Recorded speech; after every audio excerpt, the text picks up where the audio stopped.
केंद्रीय वित्त मंत्री निर्मला सीतारमण ने शनिवार को आम बजट पेश किया। इसके बाद पक्ष और विपक्ष की तरफ से बयानबाजियों का दौर शुरू हो गया। एक तरफ जहां मोदी सरकार इसे मिडिल क्लास का बजट बता रही है, वहीं दूसरी तरफ विपक्ष चुनाव से प्रेरित बजट बता रहा।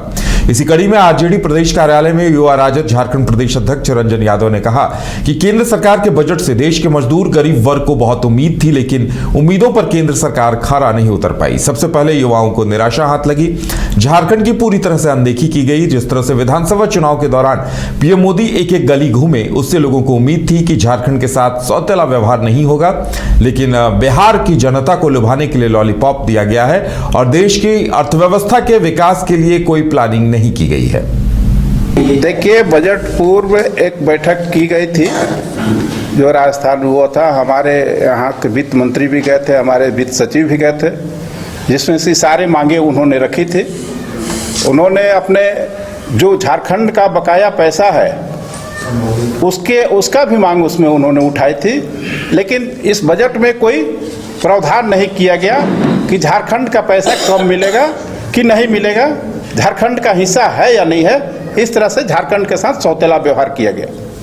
इसके लिए झारखंड की, चूंकि इसलिए किया गया कि झारखंड की जनता ने जनादेश नहीं दिया।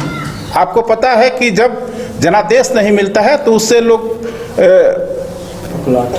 बौखला कर, चाहे जो हो, उसके प्रति उनको दरकिनार करते हैं, दुर्भावना से प्रेरित रहते हैं। और यही है, केंद्र की सरकार यही की है।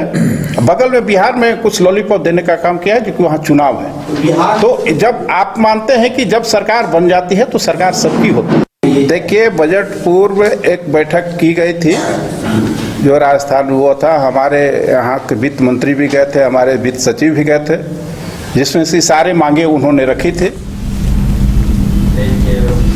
आजसू पार्टी के महासचिव, सप्रवक्ता और पूर्व आईपीएस अधिकारी संजय रंजन ने कुछ दिनों पहले पटना में आरजेडी की सदस्यता ग्रहण कर ली। पार्टी के राष्ट्रीय महासचिव भोला यादव के सामने उन्होंने आरजेडी का दामन थामा, जिसके बाद संजय रंजन रांची स्थित आरजेडी प्रदेश कार्यालय पहुंचे, जहां आरजेडी के नेता और कार्यकर्ताओं ने उनका स्वागत किया। इस दौरान पूर्व आईपीएस अधिकारी संजय रंजन मीडिया से रूबरू हुए और कहा कि आजसू के लिए उनके मन में कोई संताप नहीं है। आजसू आंदोलन से उभरी एक पार्टी है और अभी जिस पार्टी में शामिल हुआ वो शुरू से ही हक और हुकूक की लड़ाई लड़ने वाली पार्टी है। जो पार्टी दलितों, पिछड़ों के हक के लिए खड़ी है, वो प्लेटफॉर्म आज के वक्त में जरूरी है, इसलिए अब वो आरजेडी के साथ है।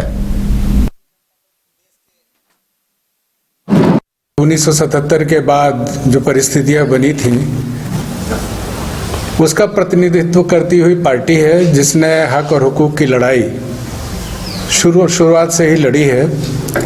आज देश में दो तरह की राजनीतिक स्थापनाएं हैं, एक जो पूंजीवाद से अभिप्रेत है और दूसरा जो भूख से लड़ती हुई आबादी की बात करती है। इन दोनों के अंतर संघर्ष के बीच में भारत की राजनीति चल रही है। मुझे लगता है कि जो पार्टी दलितों, पिछड़ों के हक और हुकूक के लिए खड़ी हो जाए, उसके लिए लड़ जाए, वो प्लेटफॉर्म ज़्यादा आज के वक्त में ज़रूरी है। इसलिए मैं आज आरजेडी में हूँ। 1977 के बाद जो परिस्थितियां बनी थी उसका प्रतिनिधित्व करती हुई पार्टी है, जिसने हक और हुकूक की लड़ाई